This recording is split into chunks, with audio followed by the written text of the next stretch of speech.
I'd like to call to order this meeting of the Apple Valley Parks and Recreation Advisory Committee for March the 6th, 2025. At this time, I'd like to invite all who are present and willing and able to please rise and join us in the Pledge of Allegiance.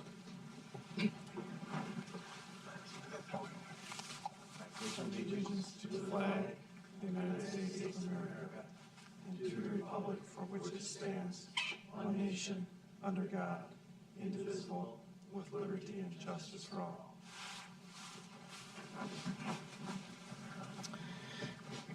Good evening, everyone. This is the March meeting of the Apple Valley Parks and Recreation Advisory Committee. The March meeting is the meeting that this committee votes for new officers for the coming year, and we're going to do that right now. We'll be voting for two positions. One is the committee chairman, and the other is for the committee secretary or vice chairman position. So we will get started. We will do the committee chair first. And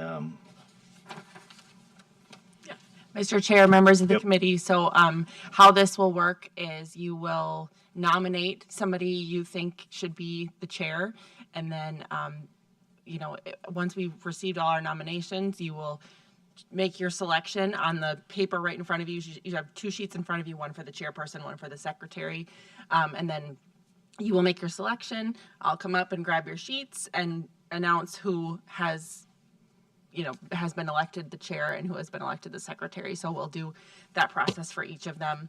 And then just note that you cannot nominate yourself and you cannot vote for yourself per Minnesota state statute. So with that in mind, I do want to mention that Craig is not here today, and he has mentioned that he will accept any nominations should people want to nominate him. So just keep that in mind as you make your nominations. all right. At this time, I would open the floor for nominations for the committee chairman for the Park and Recreation Advisory Committee. Mr. Chair, I nominate Mark to continue in his role as chair of this organization. Okay, I have a nomination for Mark Shorey. Other nominations? Anything? Nothing? All right, then I will close the floor for nominations. And I don't think you need to vote on that one, okay, considering there's only one nomination. So congratulations, Mark. okay, thank you. That was easy. Okay. All right, well, let's do this again for the committee secretary position. I will open the floor for nominations for committee secretary for the Park and Rec Advisory Committee. I'll nominate Craig Long. I have Craig Long listed for a nomination. Any others? Hearing none, I will close the floor for nominations. And I guess we're good to go there. Excellent. Easy Thank enough. you very much. All right. Mark, you can proceed the meeting in your formal capacity as committee chair. Okay, thank you. You can retain your gavel. Oh, actually, no, we do need to do a motion. I'm sorry. A motion to officially establish Mark as the chair and Craig as the secretary, and then second, and then vote. Okay, I would look for a motion to, I'll make a motion to elect, or let's see, what do we want to do? We want to confirm the fact that Mark Shorey is the only nominee for chairperson be accepted in that role. And Craig Long for the same as the secretary. I'll second that. okay, I have a motion from Dave and a second by Jess. Any further discussion? All those in favor signify by saying aye. Aye. Aye. Opposed? That passes unanimously. All right, we will move on. First thing we need to do is have an agenda for this evening. And Kayla has put that together and given each of us a copy. My question to the members is, are there any changes or additions you'd like to see made to that agenda for this evening? Hearing none, I would present the same question to Eric and the staff. Any changes? Nothing. Then I would look for a motion to approve this evening's agenda as printed. I'll make a motion to accept the agenda as printed. Okay, I have a motion by Dave. Second on that. I have a second by Randy. All those in favor signify by saying aye. Aye. Opposed? That passes unanimously. Next up is the audience participation, and we set aside time at each meeting for the audience, public to come and speak with us. And it looks like tonight we will not have anyone, as we have nothing but empty chairs. So would like to say anything to anybody that is watching tonight on television or any of the rebroadcasts. If there's anything that you'd like to come down and talk to this committee about, we'd love to hear from you. We're looking for suggestions. We're looking for complaints, anything. We meet the first Thursday of every month at 7 p.m. We're in the Municipal Center, which is the same as City Hall, and we'd love to hear from you, so please keep that in mind. And we will move on to the next item, and that is approval of the minutes for the January 2025 meeting. Kayla has put together those minutes and provided each of us with a copy. My question is, are there any changes that any of the members think should be made to those minutes as printed? Hearing none, I would look for a motion to approve the minutes for the January 2025 meeting. I'll make a motion, Mr. Chair, to approve the minutes for the January 2025 meeting. Okay, I have a motion by Jess, Second? a second by Dave. All those in favor signify by saying aye. Aye. Opposed? That passes unanimously. All right, next up is agenda items. Number A, City of Apple Valley Pedestrian Bike Plan Update from Mr. Carlson. Yeah, Mr. Chair, members of the committee, and those that might be watching at home, give you a quick, brief update on the Apple Valley Bike and Pedestrian Plan.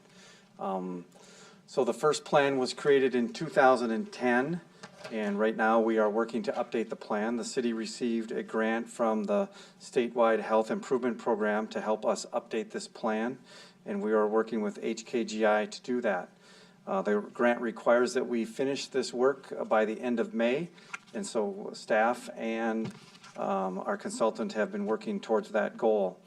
And the purpose of the presentation is just to give the committee members just a brief update on what's happening. So there's two different groups that are working on this, both from a staff perspective and then the task force made up of key stakeholders. And we are really trying to reach out to stakeholders within the community that are interested in or might use our sidewalks and trails, whether that be for recreation or for transportation. And we want to make sure that we're doing the best job that we can to connect our community for people that like to ride a bike or rollerblade or walk or run or use those trails for recreation. So we're looking at ways to make sure that people can get from where they live in the community to businesses, to restaurants, to schools, to parks, to other neighborhoods, etc.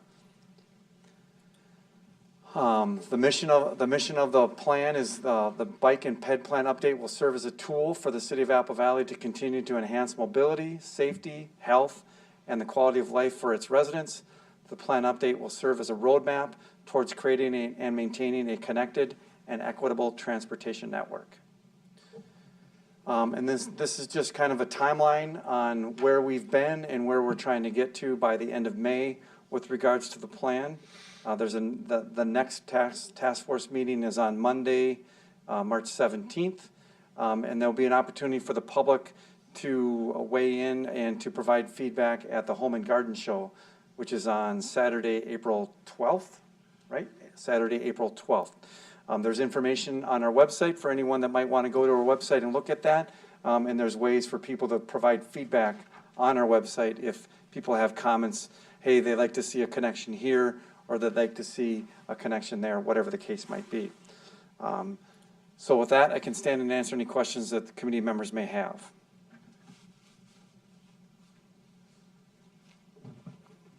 Any questions? Comments? Nothing?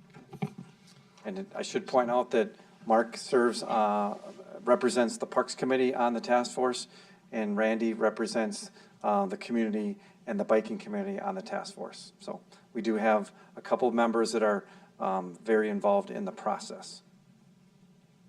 Any feedback that either two of you want to provide at this point? Looking forward to that March 17th meeting. Wear your green. It's St. Patrick's Day. All right, thank you. Thank you. All right, next agenda item is the 2024 Valleywood Golf Course Year-End Review. And I think that must be Mr. Zink is going to present that to us. You are correct. You have the floor.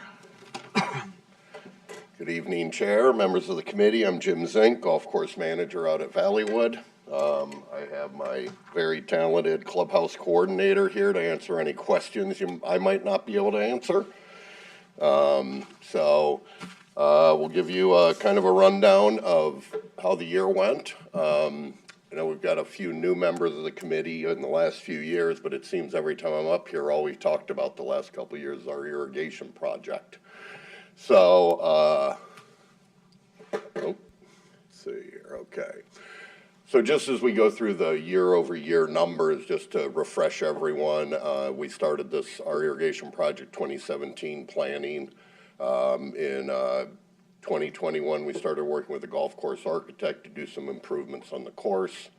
As part of the project, just have a couple of items there at the bottom of these slides. The original irrigation system was installed in 1975.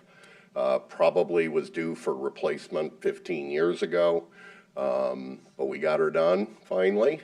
And then in 2021, we got all the approvals through the city council, awarded a contract to Liebold Irrigation in 22. On-course project started in July of 23. As part of the project, we installed over 900 sprinkler heads around the golf course. 300 of them approximately have yardage markers, so you can tell how far it is to the green on that specific hole. We've completed the install in October of 23.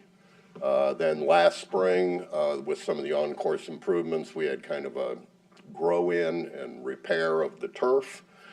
We built some new tees and fairways as part of that, which finally opened in June of this last year.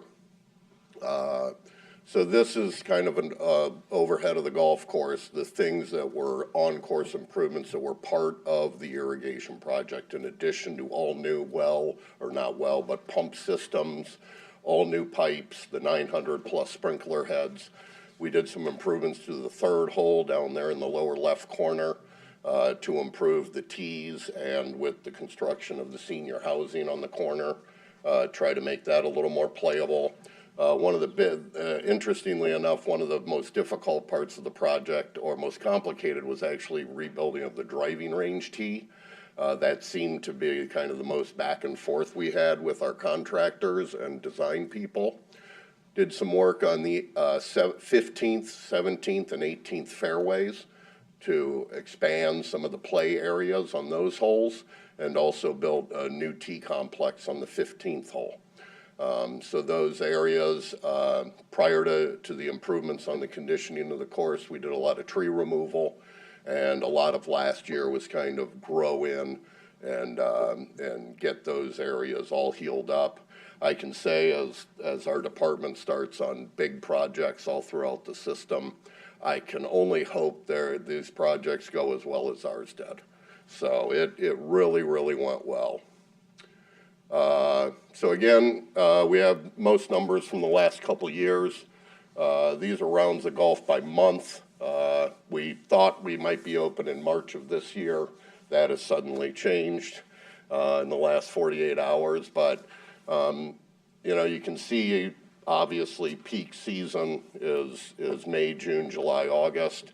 Those numbers from last September and October are actually record numbers for rounds of golf in those months. So it's very, very encouraging. On an annual basis, when we redid the business plan as part of the irrigation project, we set kind of the baseline for our operation at 30,000 rounds. So provided based on our pricing and things, if we do about 30,000 rounds, we should break even for the year. As you can see, we've done quite well here over the last 4 or 5 years. Our monthly revenue, I believe up until 2022, we had 2 months in the history of the golf course that were over 270,000 in revenue. And that is now the kind of the new norm. Again, September, October last year were record revenue months. Believe it or not, this January was too, but pretty small numbers in January compared to what we do in the peak of summer. And our total annual revenue continues to grow. So we've been on a good run here, a good roll. We've got a lot of our leagues and programs are full or close to full. A lot of interest in just this year. Jordan and I have gotten a lot of inquiries about opportunities to play, league opportunities, golf outings, in addition to the events and banquets we do at the facility. Again, going back a bit, there was a period where we had an outside vendor that ran our food and beverage operation, Pear One, which also owned the Roasted Pear restaurants you might be familiar with. As they tore through COVID, they ended up closing all their operations. They did operate the golf course food and beverage in 2020. While we received a commission, revenue wasn't that great, but they handled all the staffing. So in 2021, we hired all new staff, and Jordan oversees all the clubhouse operations, the food and beverage and banquet staff, in addition to the golf staff. But I think one of the best things in my career has been watching the development of these young people that we hired. They were all 18 years old. Many of them almost never had a job. And the ownership they have taken in what we do. And now in 2024, as we go into 2025, we have a number of those people are now more or less in leadership positions as leads and supervisors in our operation. And just to see their growth and maturity has been awesome. And the numbers have been great, so they continue to climb as well.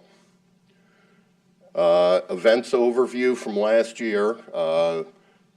We continue as part of our business plan. We had goals for events, and we continue to outpace what our goals were. What we're finding, and kind of what we somewhat knew, is the facility's beautiful. The banquet room's fantastic. It's not a great setup for weddings. Summer weddings, we have hundreds of golfers around. We have a lot of other things going on. So kind of the smaller weddings we've done well with. We have a few of those each year. The real base of our business and growth in our business has been the graduation parties have become very popular at Valleywood. Celebrations of life, retirement parties, things like that, where almost a kind of an open house nature has been very, very successful. And we continue to get inquiries for those heading into 25. As I mentioned, our driving range, if anybody was out there many years ago like I was, it's shocking to see what the driving range looks like today versus where we were even 3 years ago before we started construction. It's really a beautiful setup. It works great. Normally, this picture we took shortly after construction, but no, we have dividers between each of the mats so you don't hit each other. And one of the great additions up there was we have a new ball machine for people to get their range balls from. And that machine accepts credit cards. And what we have found is over the course of last year, each passing month, more and more of the balls were purchased right at the driving range. So by September of last year, we were seeing 40% of all the range balls were purchased right up at the driving range. And that's really nice. It frees up our golf shop staff to really serve the golfers. And, you know, golf is not an inexpensive game. So an average foursome that's coming out to play at Valleywood on the weekend, they're paying, you know, as the foursome over $300 to play. And we're able to provide really, really good service in the golf shop. And the numbers reflect it. So we closed the driving range in 2023 for construction the very beginning of August.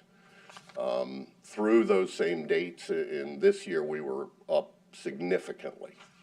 And the numbers continued. So I'd have to look back through numbers, but we've never done $100,000 on the driving range before. We were at almost 115. And again, the trend was just getting better and better and better. One of the things with the golf course, for those of you that play it, is it's not an easy golf course.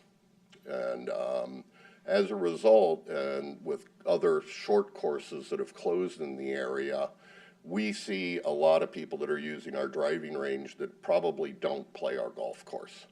So we look at it as a way to serve another segment of the golfing public. We see a lot of families that come out to the driving range and hit balls.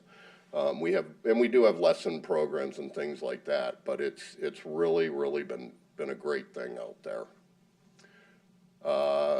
As a result of the last handful of years of success, we were able to outright purchase a new fleet of golf cars with cash, saving us about $50,000 in finance charges. So when we built the clubhouse in 2012, we had about 45 gas golf cars. So when we were moving into the new building, a big part of that was to go to electric cars.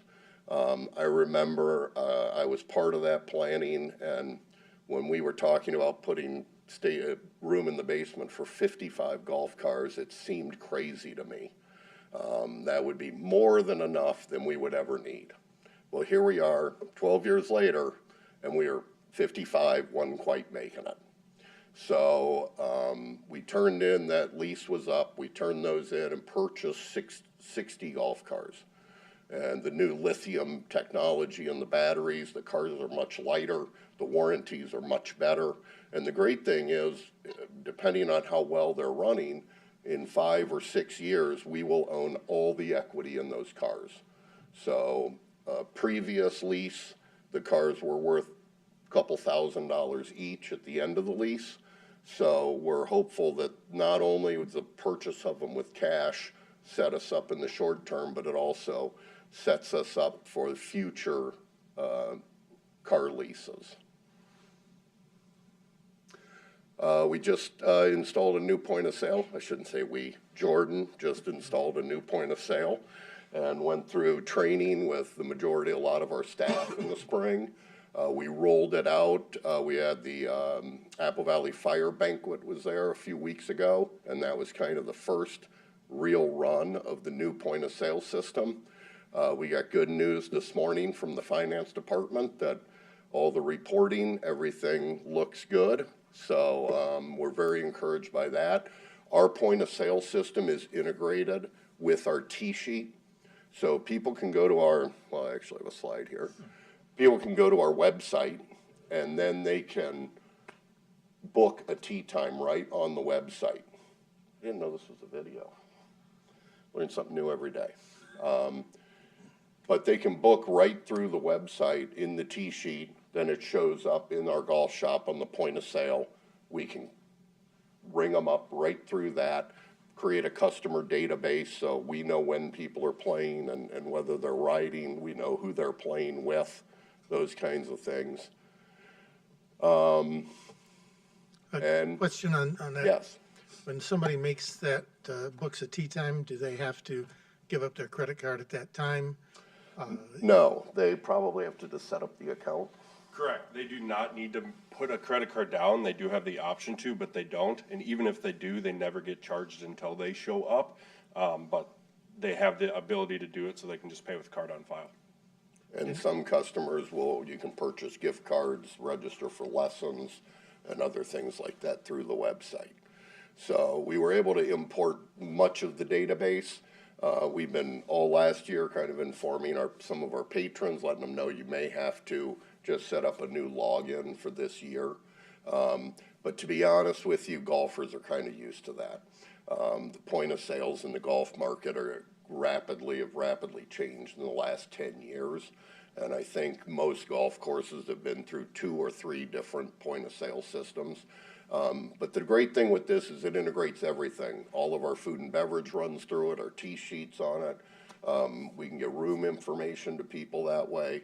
So it's been great. Any questions on this year's operation? I got more for you. One question, I know one of the justifications for hiring an architect and making the modifications to the layout of some of the holes was to improve pace of play and therefore generate more rounds. Yes. Do you have any metrics on that, or is it just a gut feel that it's changed? Oh, all golfers have a gut feel on pace of play. One of the things that has really impacted pace of play in a positive way is, and you see it when you're out there, the number of players that ride in golf cars is, to me, mind-boggling. Until I was 40 years old, my dad would still give me a hard time if I took a golf cart. And that's no longer. 70% of the players ride. And as a result, pace of play is much less of an issue than it used to be. The big thing we were able to do as part of the golf course improvement was to make the course more playable. So most golfers tend to hit a ball that curves away from them, or what we call a fade or a slice. So part of the improvements were to reposition tees in a way that opened those holes up. Whether you play golf or not, if you've been out to our property, you can see how wooded it is. And as a result, you sometimes have very narrow areas to play through. And if your ball's curving a lot, that's a problem. So we were able to open up some of those areas by removing trees on the left of holes, moving tees over to the right, and make them a little bit more playable. We've also been able to build some more forward tees. So that is something we're looking at. Honestly, we're glad that we're kind of done with all these big projects, but it doesn't mean that we've stopped looking at ways to improve the golf course. So we will be, over the next few years, continuing to build what are fairly inexpensive, just little platform tees, and move tees up forward so that more novice players can play. One of the challenges we have at the golf course is maximizing revenue in peak times while providing discount or reasonable opportunities for people to play in our off-peak times. So you'll see that in our fees. Our fees we bring to you every year and to the city council. But then we work, Jordan, myself, and Eric work to create some special rates, weekday mornings for seniors, twilight golf. So that's part of the challenge is you make the course shorter, more people can play it. But the cost is the cost, kind of. So any other questions about this year's operation, or? What percent of your revenue is generated from residents outside of Apple Valley? Do you know that? Probably, we don't track that. I would guesstimate close to 70%. Outside. Mm-hmm. And do you think that's up or down over the years? I think it's down a little bit over the years. I think that if you live in Apple Valley and you play golf, there's about a 90% chance you play at Valleywood. And I don't think that was necessarily the case 10 or 15 years ago. Not a huge difference, but I think it's trending in the right direction. And we're seeing that a lot in the building usage with celebrations of life and grad parties and retirement parties. A lot of that becomes word of mouth. What we do is, like, let's say you have a kid that's about to graduate high school. Oftentimes what happens is 2 or 3 parents rent the room and buy the food. Then the kids each have kind of their own corner of the room to display their stuff. And inevitably what happens is you got parents there that have juniors and sophomores in high school. Those are almost all Apple Valley and Eastview kids. Maybe a St. Thomas here and there, but they're almost all residents that are using that. Thank you. Jim, I just have a question on the banquet facility. If I'm somebody that doesn't know anything about Valleywood, never heard of Valleywood, and I'm looking for a venue or something, I go onto my computer and I Google Apple Valley Event Center or banquet facilities. Is that going to bring you up to your website, or how would I get linked to Valleywood? Yes, absolutely. So we have a Valleywood business page on Google. So yes, it is linked up to try the best that we can with the SEO for if you Google events near Apple Valley. And now Google's good enough where if you Google it in Apple Valley, they know you're in Apple Valley. So we do a lot of work to try to keep that up at the top of the list. Okay. And then do work within the website that helps you pop up at the top of the list. For example, when you have pages that say events and banquets or mentions, like we have testimonials and stuff like that, that'll shoot you up the SEO, the search engine optimization up on Google, so that you are able to be put at the top of the list when they search that. And then yes, it'll bring you directly to our page in our Facebook with my contact information, as well as just a blank form from Wufoo where they can fill out and I can get back to them. Okay. And then we do our website.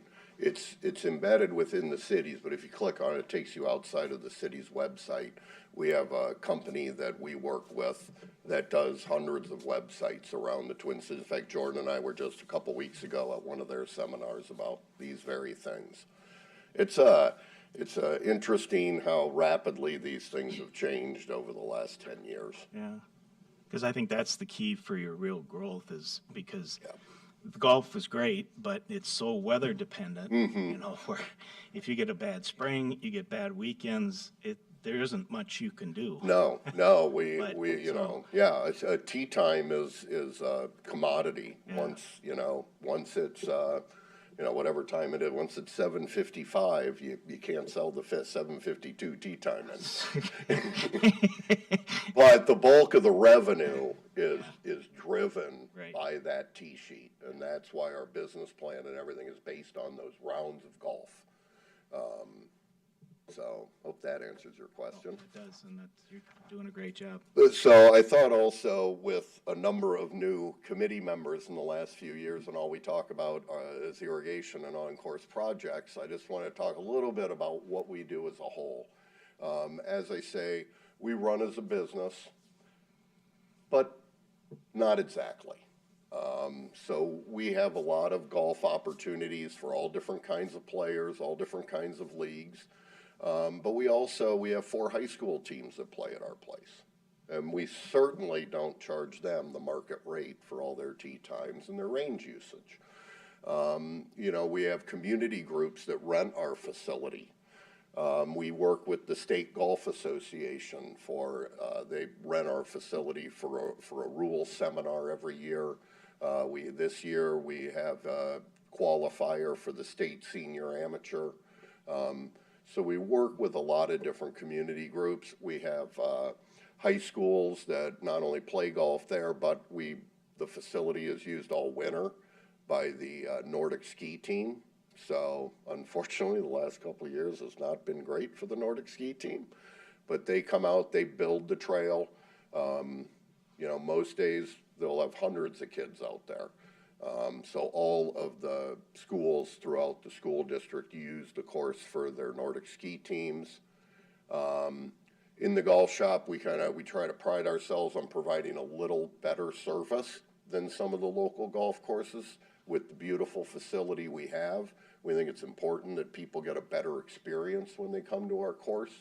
We have a phenomenal staff, really friendly, but we provide, golf lessons, group lessons and juniors, women's only groups. We provide re-gripping of golf clubs, which most golf courses do not provide. We full event services, so Jordan will work through an entire event with people. And then we have all the different golf leagues. So as I say, we are a community asset. We cover our costs and then some of late through golf and that revenue. But we also have the facility available for all different kinds of community groups. We have different renters that use the facility. Some, wedding or something like that is a premium dollar event. But we also have the school district uses our room quite a bit. They rent it in the winter. The Rotary Club meets there every week. Again, they're there at the crack of dawn Wednesday mornings. So we have the chamber will use the facility. We have the Convention and Visitors Bureau. They'll sometimes have meetings there. Our leagues, of course, meet in there. So we try to provide the facility at a very reasonable price for those groups that give back to our community. And we look at it that this is a way we can support those groups and provide a beautiful facility for them to meet every week or month or whatever it may be. And that's about it. So just again, for the newer members, you guys have all heard this before, but we're more than just a golf course, and we don't operate strictly as a business. If I was a business owner of a golf course, like they are Crystal Lake or Southern Hills, I'll guarantee you the high schools will tell you they're a lot more difficult to deal with for tee times and everything else. So it's one of the great things we get to do is touch so many different people in the community. And it's been great.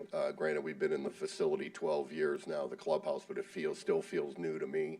And one of the best things is when we have one of these other types of events, the people that, if you don't play golf, for the first 40 years of the course's existence, you'd have no reason to go there. But that building provides that opportunity. The last thing I wanted to touch on was next year, 2026 will be the 50th anniversary of the golf course. And no, I have not worked there the whole time. Feels like it sometimes. But it's hard to believe, 50 years operating in Apple Valley. I'd have to talk to the chamber to find out outside of, Fisher Sand and Gravel, how many businesses have been operating in Apple Valley for 50 years. And we're in a better position than we've ever been. So I really appreciate the support of this committee, of the city, in understanding what it is we're trying to do. And Eric and I have been working hard on long-range plans, so hopefully we don't get too many surprises. But it's been a very, very good run the last handful of years. Questions? Yeah. Just a couple comments, Jim. I think it's just a wonderful and nowadays sort of a unique amenity for us to have a municipally owned, civically run golf course that really is part of the community and not run by some corporation and God knows where. I think there's some big value in that for our residents, and I appreciate that. The second thing is I'm part of that crack of dawn Wednesday morning Rotary group. We never fail to get top-notch, friendly, helpful service from you guys. So yay, you guys. Appreciate that. Yes, a recently retired council member used to always talk about how Lakeville and Egan and Burnsville wish they would have done something like this 50 years ago. It hasn't always been easy. There have been challenges over the years, but and they've got great facilities over in parks, but we're kind of All right. Thank you very much. Appreciate it. Thank you, Jim. All right, the next item is the park referendum update, and I believe that's Mr. Carlson again. Mr. Chair, members of the committee, just an update on what's happening with regards to all of our park projects related to the Parks Referendum. So we're going to start with the Aquatic Center. That project started in October of '24. It's been being worked on over the winter and scheduled to be done in time for opening in June of '25 here, so just in a couple of months. I think when people go to use the park, they'll see a lot of nice improvements, a lot of nice updates, and they won't see some of the things that we've done behind the scenes with regards to replacing mechanical equipment and whatnot, but you need to have those back of house things up and running for you to have a good experience in the park itself. So that's one. We'll be starting our additional 8 courts of pickleball at Johnny Cake West, starting here in May-ish. It'll probably take through August or so to get that constructed. Those courts will be lighted. The 8 original courts will not be lighted, but the 8 new courts will be lighted. And so by the end of the summer, early fall, we'll have 16 courts at Johnny Cake for people that enjoy pickleball. We'll be starting the skate park project, the concrete skate park project, in July, and then that should be done by the fall as well. Then moving along to the youth baseball softball complex at Hayes. That project will start here on or around April 1st. It'll be constructed throughout the summer, and so the entire property will have a construction fence around it. There will be no activities outside, if you will, on the fields throughout this entire summer, fall, and hopefully we will get our seed in the ground by the middle of August, early in September, and the grass will start to grow in, and then hopefully people can return to using that complex come probably August or so of '26 if we're lucky. If things don't look good, we'll hold them off here until '27, but hopefully in the fall of '26 we can start using that again. We will be starting the Redwood project here in June, and so that's a complete redo of Redwood Park, including an inclusive playground. We have an open house next Wednesday at 6 o'clock here at City Hall for those that want to give us some feedback about the concept we have for the playground equipment, the inclusive playground that will be at Redwood Park.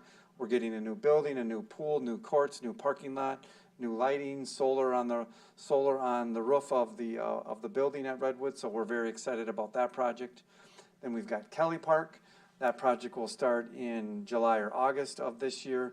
It'll take a full year to complete that project, but we'll have additional parking, a new restroom building. So instead of having 2, we'll have 3 restrooms.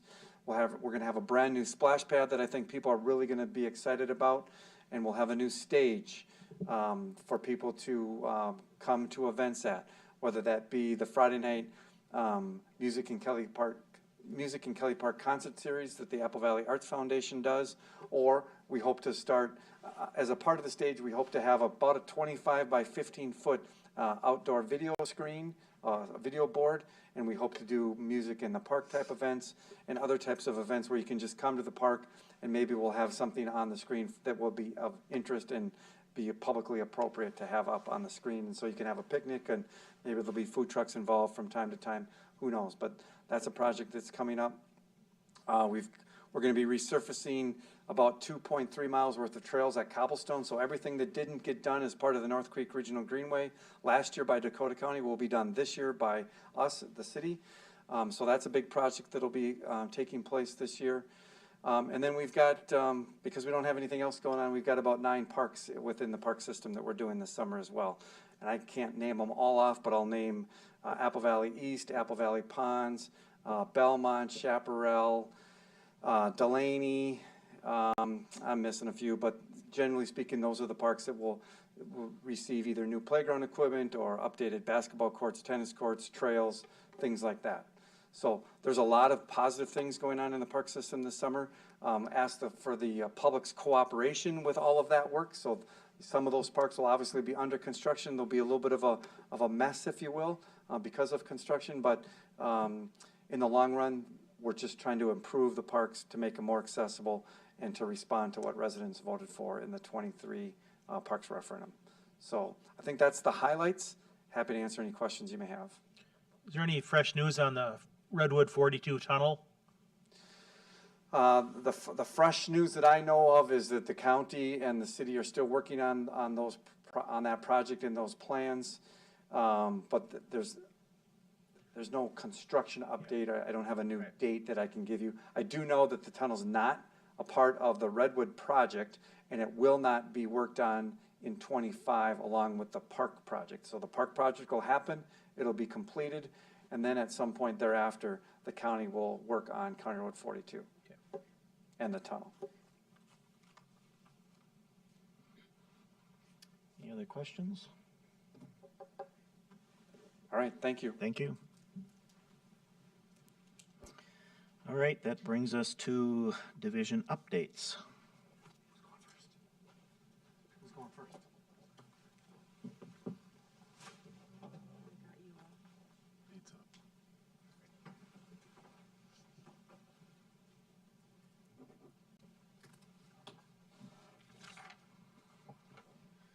Chair and committee members, Nate Rosa, Recreation Superintendent, and once Kayla loads this, we'll get started.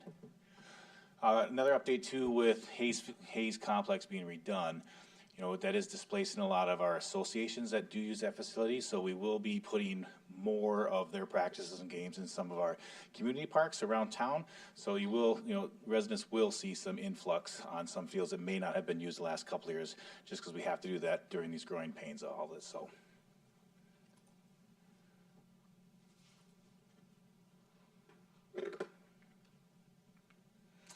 So with this, some repeat stuff here that Eric talked about, but it's going to be more of a high level here. We do have Splash Valley Water Park. We launched the video on that just a couple weeks ago here on our YouTube page and Facebook page. A couple things I really want to highlight is we're earmarking June 6th as our start date, opening date, as long as we stay on construction. So far, so good. One big thing this year is we are piloting some season passes. I do want to note that we do have an early bird rate and a regular rate, and so that early bird is May 15th. So right now, people can go out there, get their passes. They won't be able to pick up their passes. Those are something that we'll have at the water park when we open, and they'll be able to pick up their passes on their first time visiting that aquatic park. I'll jump back to that quick here on two. Just again, high level, a lot of stuff on here. We have a lot of ADA improvements, a lot of shade structures that are being added. And so when I say shade, there's shade on top of shade on top of shade. So some comandas that'll be able to rent it, and then a lot of free spaces that people can utilize that with as well. New water features going in there on top of that. So now we'll have something for all ages inside of that park. One of the other things that we're launching here is the Parks and Recreation Wellness Fund. We will be launching that April 1st. There'll be more to come. We just wanted to get this out in front of everybody, let them know. This will be for people that are looking for some financial assistance. They'll be able to stop in at the Apple Valley Community Center, work with Kayla and her staff to go through the processes on there. Again, more to come. We will launch this stuff on our social media and our webpage. This is graciously sponsored by the city, and our bigger sponsor here is American Legion Post 1776. So we want to thank them for this. Again, this will be for anyone that lives in Apple Valley, as long as you meet the qualifications based off of parameters of, if you qualify for free and reduced lunch, SNAP, WIC, and then on there just different levels of income depending on how many people are in your family. But we'll have more to come on that with, like I said, on our online stuff and the website. Our newsletter is out. You should have received that in the mail here, or should be coming soon. Note on here the different things that are involved in here that are underneath my purview. Two things I want to highlight is we do have some all-day child programs throughout the summer on here. So you have to piecemeal a few things together, but if you need something, from 8 till 4:30, we do have that option this year. So we want to thank Christy Hempel, our staff, for putting that together for us. And again, the beloved music in Kelly Park that Eric mentioned by the Apple Valley Arts Foundation. There's information in there as well that'll guide you to what those concerts are going to be. Eric did mention the skate park. This is our current rendering of what we're looking at here. We're still working with Spawn Ranch Skate Parks that does all the system for us.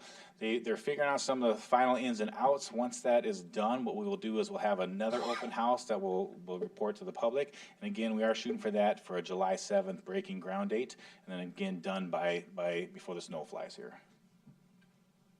And that is all I have. Questions?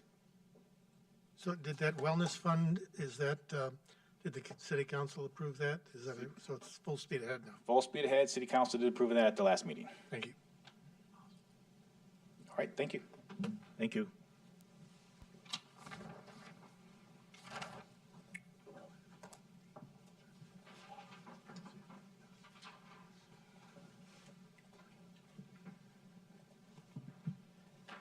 Evening,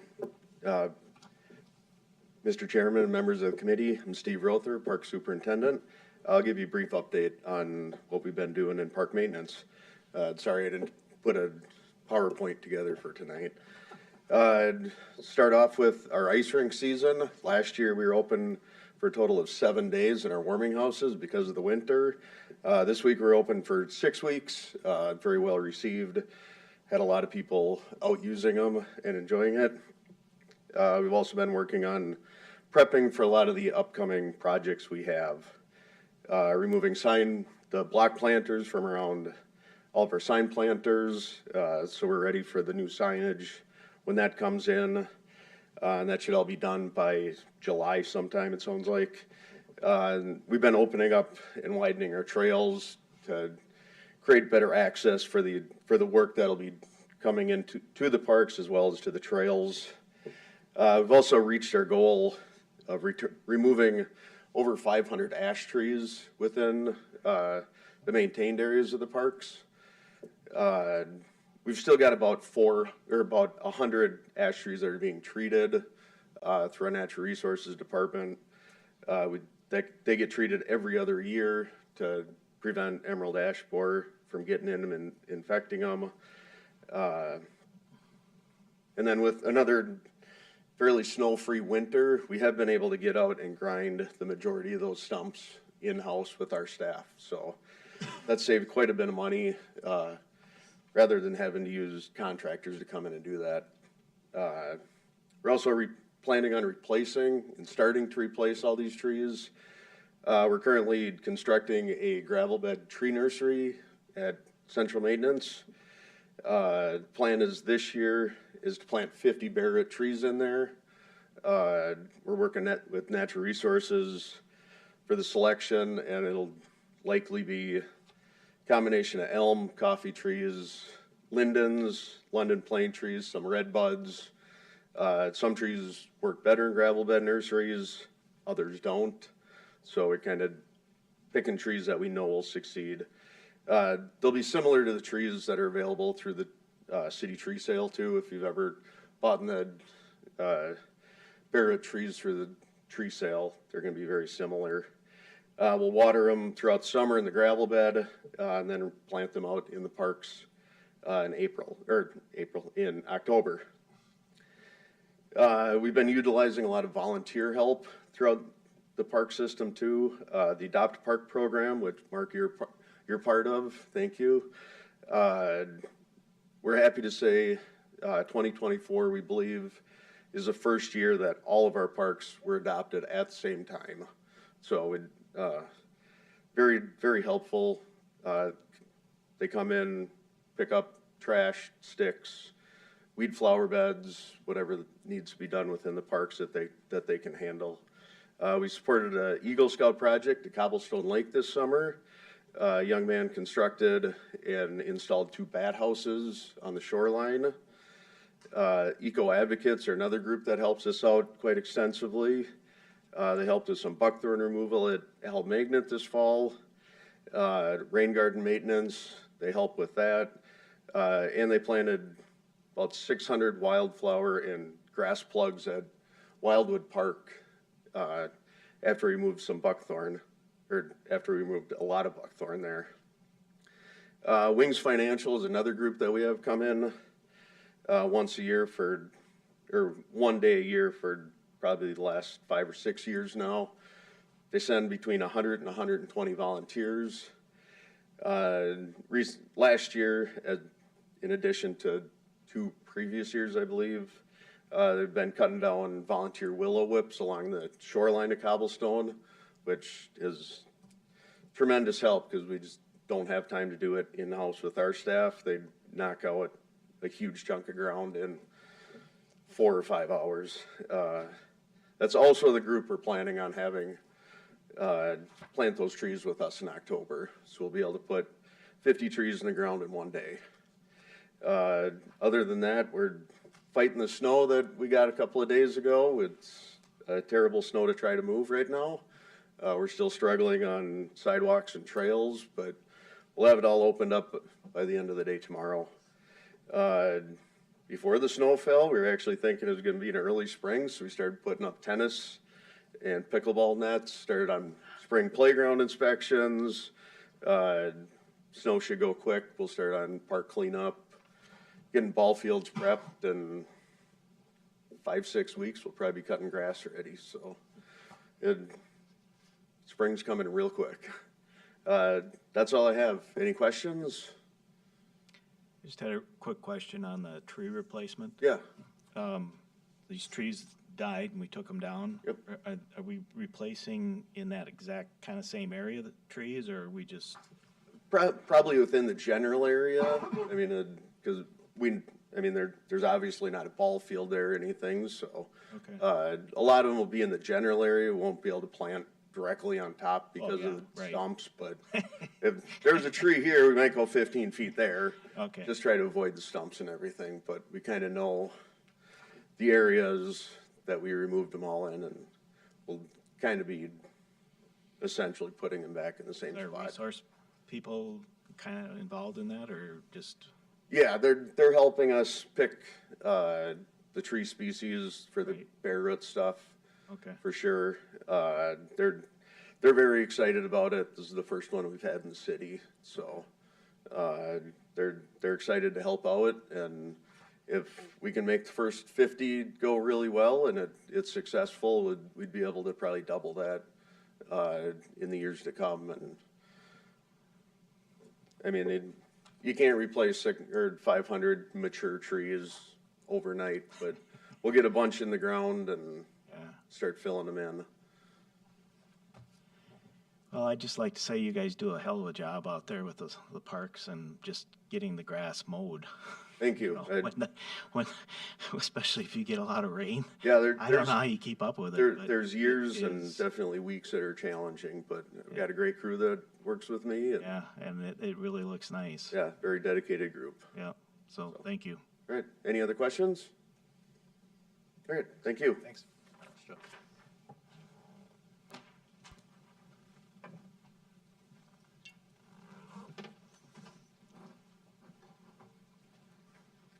Mr. Chair, committee members, Brian Christensen, Recreation Facilities Manager. I'm here to just give you a quick update on the arenas and what we got going on right now and coming up in the next few months in our buildings.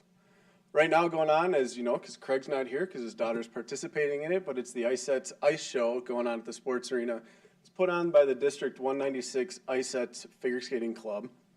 They've been a club since the building opened in 1976. This is their 49th annual show, so next year will be the 50th anniversary for them on that show. And our Learn to Skate kids also participate and do 2 to 3 numbers in the show as well. It's something those kids love to do every single year, and most of the time it's the first time they get to do a performance for anybody outside of their parents, so they have a lot of fun with that. It runs tonight, Friday, and Saturday afternoon. The cost is $12 for adults if they want to go, and $6 for kids. If you have any kids that have an ISD 196 ID, they get in for free. The shows typically are about an hour and a half, hour 45 every night with an intermission, so there's time to go get some snacks and drinks during them.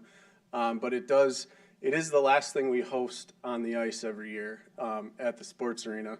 So starting at Saturday, 30 minutes after the matinee show, we start taking the ice out of that building to get to our dry floor season at the rink, which runs really mid-March through the end of September. Changeover, like I said, starts on Saturday. Takes us about a week to turn over to tennis courts, maybe a week and a half, depending on how much help and staff we have to get the tennis courts put in and everything. Our goal, always get ready for the start of the boys' high school tennis season, which this year is March 24th. Apple Valley High School boys tennis team and the girls tennis team practice and play matches out of the sports arena right now, as well as the tennis courts outside. We also this spring have multiple sports using that facility for their practices and everything. The snow actually helps us fill the building a little bit before they can get out on the fields. But we've got a lot of softball in there this year, tennis, some lacrosse. So we run the gamut of all the sports in that building throughout the year. We also have 2 craft sales coming in this year. It's the same craft sale company we've had in the past few years. Great tenant for us. They come in for a day. They're out in a day. Really easy for us, but they love the space that we have for them in there.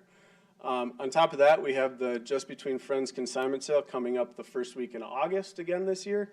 That's been an annual event for us since about 2017 in our buildings. Fills the building for a week. They get a lot of kid stuff that comes in there for people to purchase. We see a lot of bodies through the door during that time, and it's been a great event for us, and they keep coming back every year, so we must be doing a good job there. This year, we're also hosting the 2nd annual now Dakota Valley Recycling Furniture Swap. Last year was the first year doing it. We actually met with them, Nate and I did this morning, about kind of their upcoming event this year, which will be the last Saturday in July. They're looking at maybe doing things a little bit different, but it was a great event last year. I can't wait to see it continue to grow, and that partnership with Dakota Valley Recycling has been good for us for a long time, so this only helps build that for us over the years. Our first season at Hayes Arena with the new refrigeration system went awesome. Awesome ice, boards are great. People loved the product we were able to put out there. Now that we'll be open year-round and not closed for construction, we'll have open skating, open freestyle, and open hockey every Saturday starting in April, and that'll run through probably the end of August, maybe a couple weeks earlier than that, because we've got a few tournaments lined up for those weekends that we won't be able to have the open ice for people to come and use. But open skating is $5 a skater. We'll have limited skate rental available for $3 a pair. Open freestyle is $12 a skater. Open hockey, $10 a skater. And goalies are free, and that's all ages. We tried to keep it 1 year just to youth. It's very hard to monitor that, and we don't need our people monitoring kids out there skating, our staff. So it's open to all. Mostly it's adults that show up with their kids, so it's kind of a mixed age group that plays. We don't have times nailed down quite yet, but those will come on our website once we have them. And also starting in April, we have our Learn to Skate lessons starting up again. We trying to run those year-round with maybe 3 to 4 weeks in between each session to give people a little break, give our instructors a little break to set up and get ready for the next session. But you know, if you know anybody that wants to learn how to skate or wants to be in an ice show at the end of each year, they do have to be in our Learn to Skate lessons to be able to sign up for the ice show every year. And that's one goal a lot of those people that sign up for love at the end of the year, and they love going and participating in the ice show every single year. With that, I stand with any questions you guys have. I would like to understand what open freestyle is. So it's like open figure skating.